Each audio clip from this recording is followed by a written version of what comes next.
بسم اللہ الرحمن الرحیم۔ اللهم صل على سيدنا ومولانا محمد افضل صلواتك بعدد معلوماتك وبارك وسلم وصل عليه۔ بسم اللہ الرحمن الرحیم۔ عزیز طلباء کرام، اللہ کے فضل و کرم سے ایک مرتبہ پھر جامع السنن الترمذی کے ابواب الاشربہ کے ایک نئے باب کے ساتھ آپ کی خدمت میں حاضر ہونے کا موقع ملا۔ آج ہمارا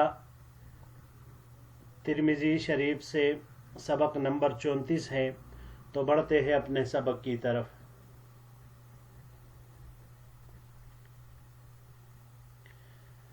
باب ما جاء فی نبیذ الجر، یہ باب ہے مٹکے میں نبیذ بنانے کے حکم میں۔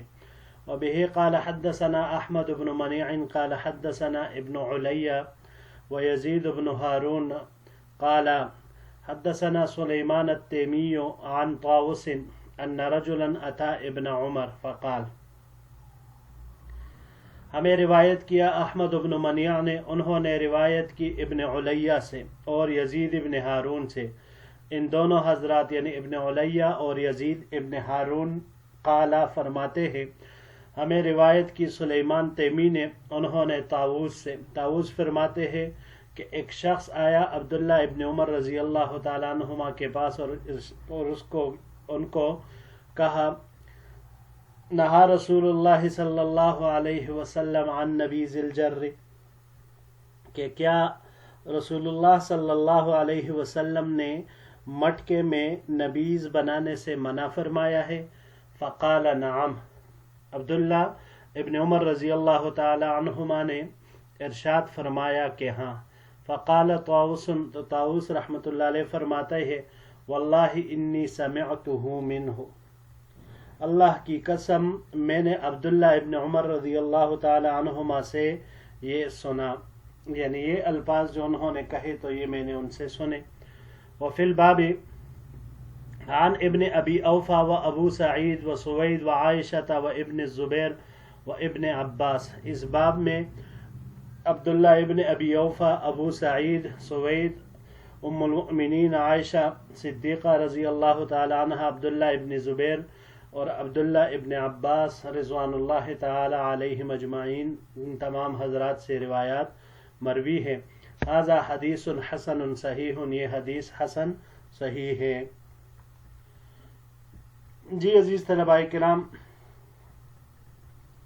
نبیذ کے بارے میں تھوڑا تو ہم نے پہلے پڑھا تھا کہ نبیذ حلال ہے۔ نبیذ کیا ہے؟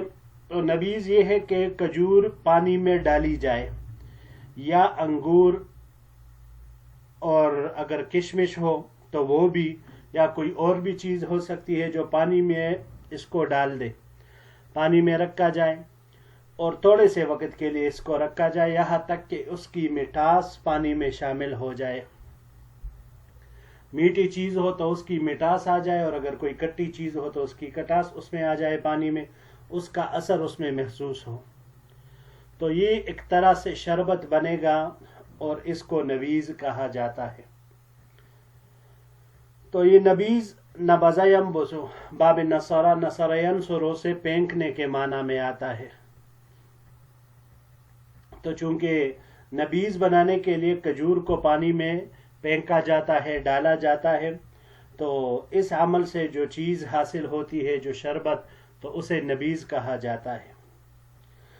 اس نبیذ کو لوگ تقویت کے لیے بھی استعمال کرتے ہیں، ہاضمے کے لیے بھی استعمال کرتے ہیں، جیسے موجودہ دور میں یہ جو کولڈ ڈرنکس وغیرہ ہوتی ہے، پیپسی، کوکا کولا، یہ دوسری چیزیں کہ عام طور پر لوگ اسے ہاضمے کے لیے کھانے کے بعد وہ استعمال کرتے ہیں۔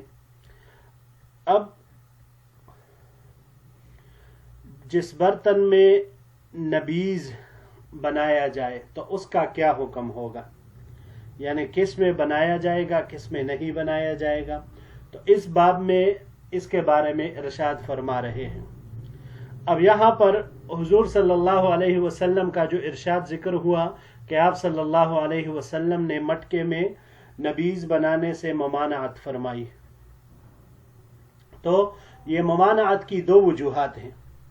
پہلی وجہ تو یہ ہے کہ زمانے جاہلیت میں جو برتن شراب کے لیے استعمال ہوتے تھے وہ ایک خاص قسم کے برتن ہوتے تھے، جیسے ہم نے پہلے بھی کہا تھا کہ جیسے موجودہ زمانے کے اچار والے برتن وہ مخصوص قسم کے برتن ہوتے ہیں، تو اس طرح اس زمانے میں وہ شراب کے لیے الگ قسم کے بناتے تھے برتن، خاص برتن جن پر روغن یا یہ تارکول وغیرہ لگایا جاتا تھا، راجنڈا بھی اسے کہتے ہیں، تو جس سے اس کے اوپر ایک تہ بن جاتی، جس کی وجہ سے برتن اندر سے وہ ہوا، گرمی، سردی وغیرہ ان تمام اثرات سے بالکل محفوظ ہو جاتا۔ جس طرح آج کل کے دور میں یہ ایملشنز وغیرہ جو ہوتی ہے نا دیوار پر یہ لگائے جاتے ہیں، تو یہ اس سے دیوار کے اوپر ایک تہ بن جاتی ہے، تو وہ ویدر کوٹ بھی اسے کہا جاتا ہے، تو یہ بارش وغیرہ سے دیوار کو محفوظ رکھتی ہے، کسی قسم کا اس میں سرایت نہیں کرتی، تو یہ بھی اسی طرح سے تھا۔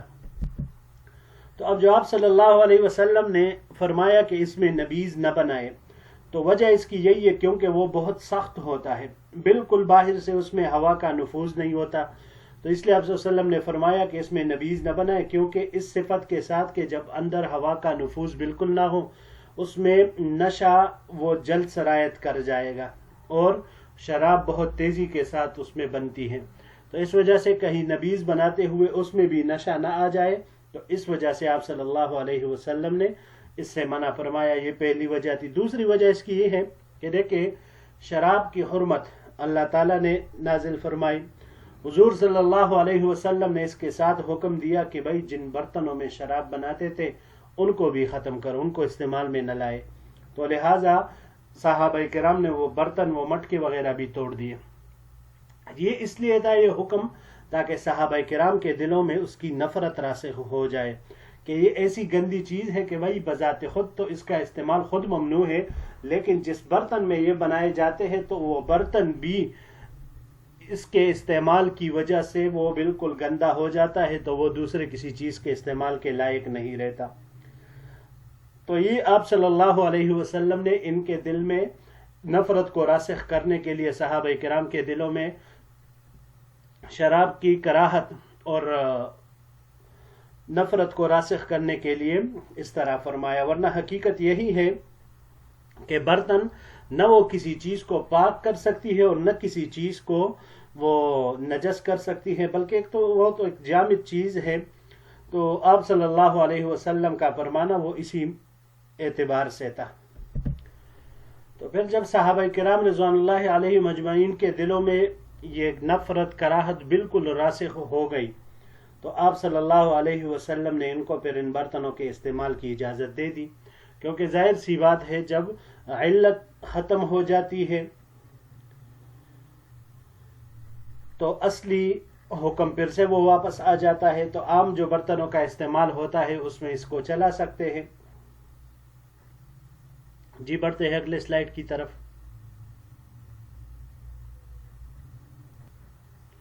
باب ما جاء فی کراہیت ان ينبذ فی الدباء والنقیر والحنتم، یہ باب ہے اس کراہیت کے بیان میں کہ دبا، نقیر اور حنتم اس میں نبیذ بنانا مکروہ ہے۔ وبه قال حدثنا ابو موسى محمد بن المثنى قال حدثنا ابو داود الطيالسي قال حدثنا شعبة عن عمرو بن مرة قال سمعت زازان يقول سألت ابن عمر عما نهى عنه رسول الله صلى الله عليه وسلم من الأوعية۔ ہمیں روایت کی ابو موسیٰ محمد ابن مثنى نے، انہوں نے روایت کی ابو داود الطیالسی سے، انہوں نے روایت کی شعبہ سے، انہوں نے روایت کی عمر بن مرہ سے۔ عمر بن مرہ نے ارشاد فرمایا کہ میں نے زازان سے سنا کہ وہ فرما رہے تھے کہ میں نے عبداللہ ابن عمر رضی اللہ تعالی عنہما سے ان برتنوں کے بارے میں سوال کیا جس کے بارے میں حضور نبی کریم صلی اللہ علیہ وسلم نے منع فرمایا۔ وَأَخْبِرْنَاهُ بِلُغَتِكُمْ وَفَسِّرْهُ لَنَا بِلُغَتِنَا قال، تو ہمیں انہوں نے تمہاری لغت یعنی زبان میں خبر دی اور پھر اس کی تفسیر ہماری زبان میں دی، تو انہوں نے ارشاد فرمایا نہا رسول اللہ صلی اللہ علیہ وسلم عن الحنتمت وہی الجرت، کہ آپ صلی اللہ علیہ وسلم نے خنتمہ سے منع فرمایا. خنتمہ یہ مٹکا ہے. وَنَهَا عَنِ الدُّبَّاءِ وَهِيَ الْقَرْعَةُ، اور آپ صلی اللہ علیہ وسلم نے دبا سے منع فرمایا، اور دبا کدو کی بنی ہوتی ہے. وَنَهَا عَنِ النَّقِيرِ، اور آپ صلی اللہ علیہ وسلم نے نقیر سے منع فرمایا. وَهِيَ أَصْلُ النَّخْلِ، اور وہ کھجور کا تنا ہے. يُنْقَرُ نَقْرًا، جس کو اندر سے کول دیا گیا ہو. او يُنْسَخُ نَسْحًا، یا اس کا چھلکا اتار کر صاف کیا گیا ہو. وَنَهَا عَنِ الْمُزَفَّةِ وَهُوَ الْمُقَيَّرُ، اور مزفت سے منع کیا، اور وہ برتن یہ کہ جس کو قیر ملا روغن دیا گیا ہو. وَأَمَرَ أَن يُنْتَبَذَ فِي الْأَسْقِيَةِ، اور حضور نبی کریم صلی اللہ علیہ وسلم نے مشکوں میں نبیذ بنانے کا حکم دیا. وفی الباب عن عمر وعلی وابن عباس وابو سعید وابی حریرہ وعبد الرحمن ابن عمر وسمرہ وانس وعائشہ وعمران ابن حسین وعائز ابن عمر والحکم الغفاری ومیمونہ. اس باب میں ان تمام حضرات سے روایات مروی ہیں رضوان اللہ علیہم اجمعین. ھذا حدیث حسن صحیح، یہ حدیث حسن صحیح ہے. جی عزیز طلباء کرام، اس باب میں امام ترمذی رحمۃ اللہ علیہ ان برتنوں کا ذکر فرما رہے ہیں کہ جو بالکل سربند ہوتے ہیں اور اس میں ہوا کا نفوذ بالکل نہیں ہوتا، تو ان میں بھی نبیذ بنانا وہ مکروہ ہے. تو ان میں سے پہلا الدبا. دبا یہ ایک لمبا کدو ہے جسے درخت میں چھوڑ کر خشک کر دیا جاتا ہے، پھر اس کے اندر سے اس کے دانے، تخم وغیرہ گودا جو ہوتا ہے وہ نکال دیا جاتا ہے. اس کدو کا جو چھلکا ہوتا ہے تو اس میں یہ خاصیت اللہ نے رکھی ہے کہ گرمی اور سردی کے اثرات اس کے اندر داخل نہیں ہو سکتے. موسمی اثرات سے بالکل قدرتی طور پر یہ محفوظ رہتا ہے.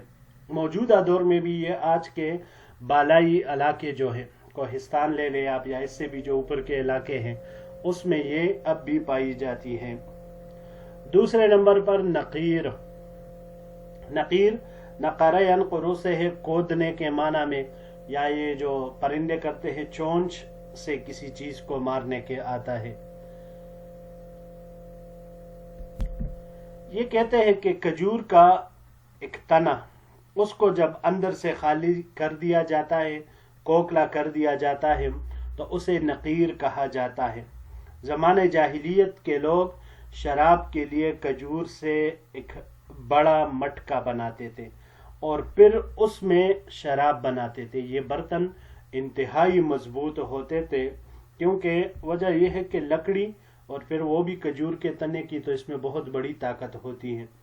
اور ہزاروں سال، یہاں تک کہ شارحین نے 1000 سال 2000 سالوں تک وہ مٹکے جو لکڑی کے بنے ہوتے تھے وہ اپنی حالتوں پر رہتے، اور مضبوطی کے لحاظ سے اسی طرح موسمی اثرات سے بھی مکمل طور پر یہ محفوظ ہوتے. بیرونی ہوائیں کسی بھی طرح سے اس میں اندر سرایت نہیں کر سکتی تھی، تو اس میں بھی شراب یہ بنائی جاتی تھی. یہاں پر ایک اور لفظ جو استعمال ہوا مزفت. مزفت یہ ایک مرتبان کی طرح ہوتا ہے، ایک برتن. زمانے جاہلیت میں اس پر روغن لگایا جاتا تھا، تو یہ بھی حنتم کی طرح سے روغنی ہوتا. یہ حنتم اور مزفت یہ دونوں روغنی ہوتا. فرق یہ ہے کہ حنتم جو ہوتا یہ رال وغیرہ سے روغن کیا ہوتا ہے، جبکہ مزفت اس کو تارکول یا اس کی طرح سیاہ رنگ کا روغن ہوتا، وہ اس کے اوپر لگا دیا جاتا تھا. پھر یہ لوگ اس میں شراب بناتے، تو اس میں بھی بالکل سارا وہ کسی قسم کے ہوا کا نفوذ وغیرہ وہ ممکن نہیں تھا. اچھا، یہاں پر یہ الفاظ جو بتائے، وَأَخْبِرْنَاهُ بِلُغَتِكُمْ وَفَسِّرْهُ لَنَا بِلُغَتِنَا، تو اس پر یہ ایک اشکال آتا ہے. زازان فرماتے ہیں کہ عبداللہ ابن عمر رضی اللہ تعالیٰ عنہما نے اس کی تفسیر ہمیں ہماری لغت، یہ چونکہ ترکی النسل تھے تو گویا کہ ترکی کی زبان میں ان کو وہ آپ رضی اللہ تعالیٰ عنہ نے تفسیر کی، تو یہاں روایت میں ہمیں کوئی ترکی کے زبان کے الفاظ دکھائی نہیں دے رہے. تو کیا مطلب ہوا اس کا؟ اس پہ یہ اشکال آ رہا ہے کیونکہ مفسر اور مفسر دونوں عربی زبان میں ہیں، تو لہٰذا وَفَسِّرَهُ لَنَا بِلُغَتِنَا اس کا کیا مطلب پھر ہوا؟ جواب اس کا یہ ہے کہ دیکھیں ضروری نہیں کہ راوی وہ الفاظ ہمیں بھی نقل کرے جو ان کو عبداللہ ابن عمر رضی اللہ تعالیٰ عنہ نے ترکی زبان میں ارشاد فرمائے تھے، کیونکہ ان الفاظ کو ہر کوئی سمجھ نہیں سکتا. دوسرا جواب اس سے یہ ہے کہ ہمیں ترکی ہی میں یعنی ترکی ہی کی زبان میں الفاظ میں لغت میں ہمیں سمجھایا، صرف یہ مطلب نہیں ہے ان الفاظ کا وَفَسِّرْهُ لَنَا بِلُغَتِنَا، بلکہ اس کا مطلب یہ ہے کہ ایک تو عربوں کی جو فصیح و بلیغ عربی تھی پہلے اس میں بتایا، پھر ہمیں تفسیر جو ہمیں ارشاد فرمائی تو وہ عجم کے حساب سے آسان عربی میں وہ ہمیں انہوں نے تفسیر ارشاد فرمائی، تو مطلب آسان عربی کے اعتبار سے تھا. تو اسی لیے آپ نے اس طرح فرمایا. جیسے ہم ایک عربی جب ایک عربی بولتا ہے تو ایک فصیح و بلیغ زبان، لیکن جب ہم عجم کے لوگ چاہے جتنے بھی ہم وہ قابل ہو، جتنے بھی وہ زیادہ عربی پر عبور رکھتے ہو، لیکن ویسے عربی ہم بول ہی نہیں سکتے جس طرح عرب بولتے ہیں. اور وجہ اس کی صاف ظاہر ہے کیونکہ یہ ہماری بالکل جو ابتدائی زبان ہے نہیں، مادری زبان نہیں ہے، قومی زبان نہیں ہے، بچپن سے نہیں سیکھی، بعد میں جا کے کہیں سیکھی ہے، تو اس وجہ سے اس میں کافی زمین آسمان کا فرق ہوتا ہے. تو اس طرح اس کا بھی یہی معنی ہے کہ پہلے تو عبداللہ ابن عمر رضی اللہ تعالیٰ عنہما نے اپنے فصیح عربی کے الفاظ بیان کیے، پھر اس کی عام عربی میں تفسیر فرمائی، تو اس لیے اس اعتبار سے بھی یہ مناسب آ رہا ہے. جی عزیز طلباء کرام، یہیں تک ہمارا آج کا سبق تھا. انشاءاللہ العزیز زندگی رہی تو اگلے درس کے ساتھ ایک نئے باب کے ساتھ آپ کی خدمت میں پھر حاضر ہوں گے. السلام علیکم ورحمۃ اللہ وبرکاتہ.